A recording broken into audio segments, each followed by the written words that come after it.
Assalamualaikum warahmatullahi taala wabarakatuh and a very good morning, ladies and gentlemen.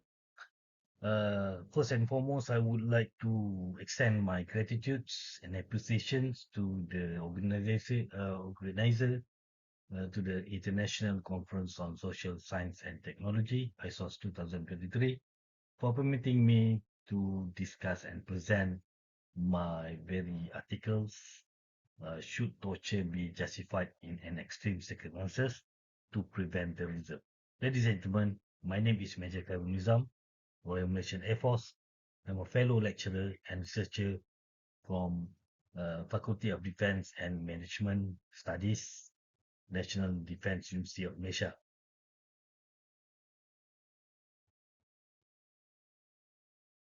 These are our scope of discussion for today. Topics, we will start with introductions, which include the definition of torture under uh, Universal Declaration of Human Rights. Uh, After that, we will go through the objective of article and following international law standing over the natures of torture. And then we will discuss about the legal theories opinion, which will include the Kantian perspective and consequentialist view upon the very same topics. Following that, we will discuss upon justification of torture, and because of there are many justification or grounds that we can find upon justifications of torture, but I strongly believe that we uh, can more comprehend three best or give a priority to these three dominant justifications, which is when information extracted can save life, when torture as the form of self-defense, and torture as an instant to prevent greater danger. We will go through after that how to make torture permissible with the example of Malaysian experience over the last 5 to 10 years, and last but not least, the conclusion and question and answer sessions.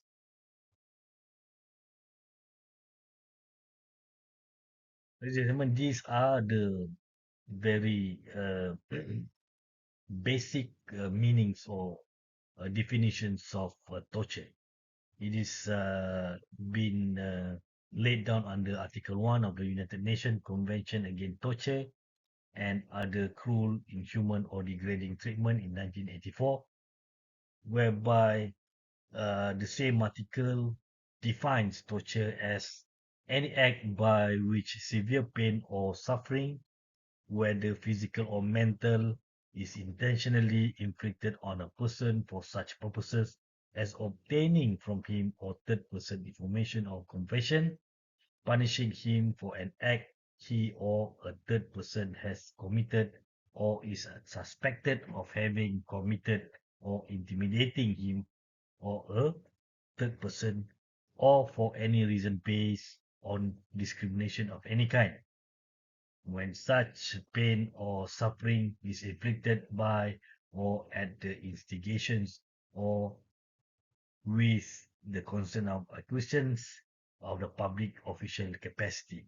Now, the gist of the Article 1 speaks about the extractions of information or confessions. Now, before we have this uh, Article 1 of United Nations Convention Against Torture and Other Cruel, Inhuman or Degrading Treatment 1984. Torture has been used as a method to extract informations and confessions.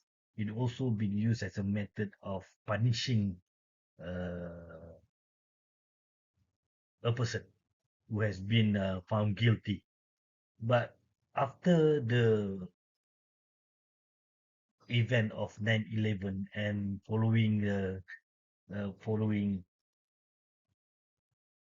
the the Pentagon building by members of Al Qaeda terrorist group. This has been triggering the national society in conducting or searching for methods to combating terrorism in the short term.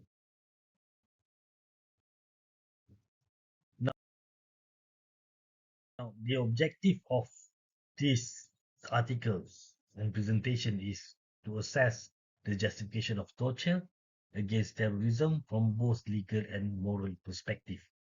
While the act of torture might potentially infringe upon specific human rights, uh, the the state has the responsibility to safeguard the same right and life and security of a bigger society. So, although the concept of torture may initially appear a little bit severe or draconian, it has demonstrated efficacy and is considered as one of the most potent strategies for addressing terrorism, and therefore the justification for utilizations of torture in certain exceptions situations is warranted in order to counteract terrorism and to preserve life. Now, ladies and gentlemen, there are many international law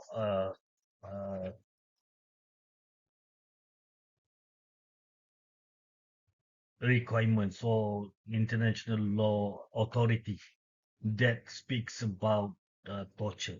For example, the Article 7 of ICCPR, UDHR, UNCAD.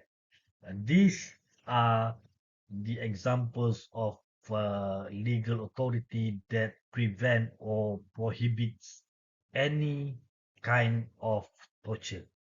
All right. For example, Article 7 of ICCPR states that no one shall be subjected or torture or to cruel, inhuman, or degrading treatment or punishment. In particular, no one shall be subjected without his free consent to medical or scientific experimentation. Now, the gist of international law, whereby the international law itself in nature is a customarily law, meaning that every members of international community, irrespectively or whether they have ratified that legal authority or not, is irrelevant. Meaning that all nations must follow the same rule, whereby it must prohibit uh, the executions of torture in extracting informations and confession from the members of the terrorists. Now, regarding legal theories opinion, there are diversity of perspective among legal theorists. They always argue about the use of torture, and at the same time they are discussing about the preservation of fundamental human rights on individual. But then again, the state have to think about or have to answer to the society of security and its responsibility to protect human rights as a whole or as a community. There are two different perspectives which argue uh, the methods of torture as to extract informations and uh, uh, confession. The first one is Kentian perspective. Kentian perspective is a group of legal theories where they expressly give a strong support for all international legal rules that aim to prohibit torture. The second one is consequentialist, which is the contemporary uh, legal theorist group, whereby they have a different view. they propose to justify torture, but in a certain circumstances. Now, let us go to justification of torture. There are three justification of torture, whereby uh, when information extracted can save life. The second one is when torture has a form of self-defense. And the last but not least is torture as an instant to prevent greater danger. I would like to explain more on these three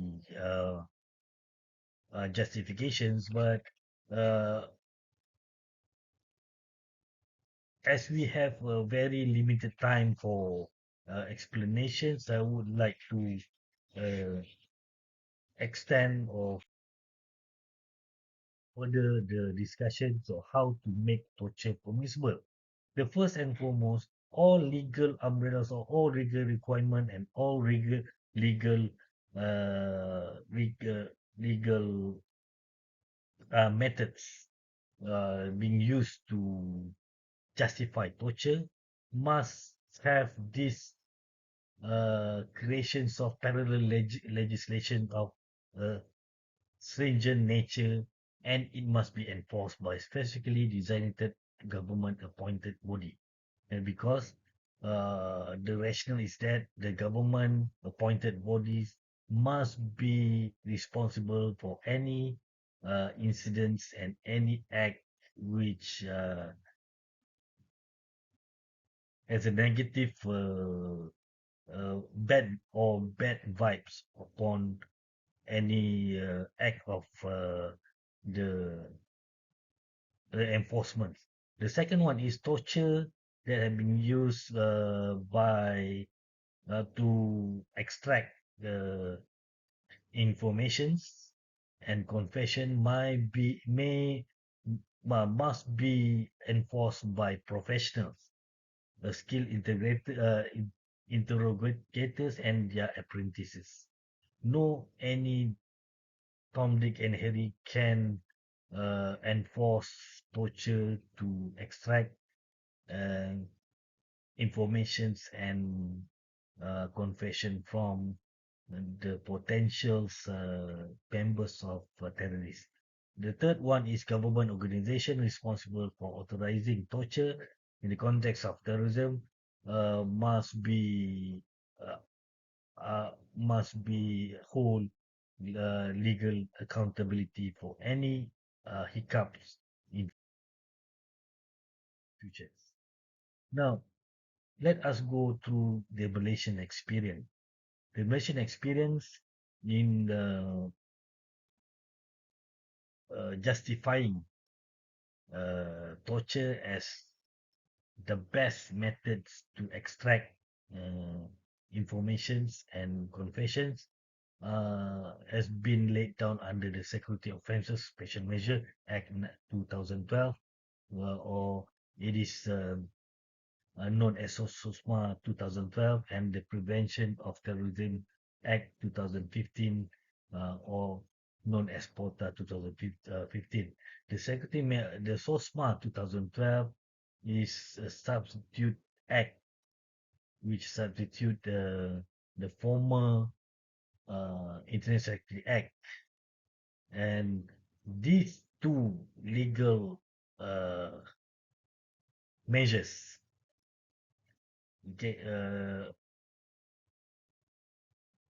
primarily uh, primarily incapacitated terror gangs members, preventing them from engaging in future attacks or maintaining connection with their associate.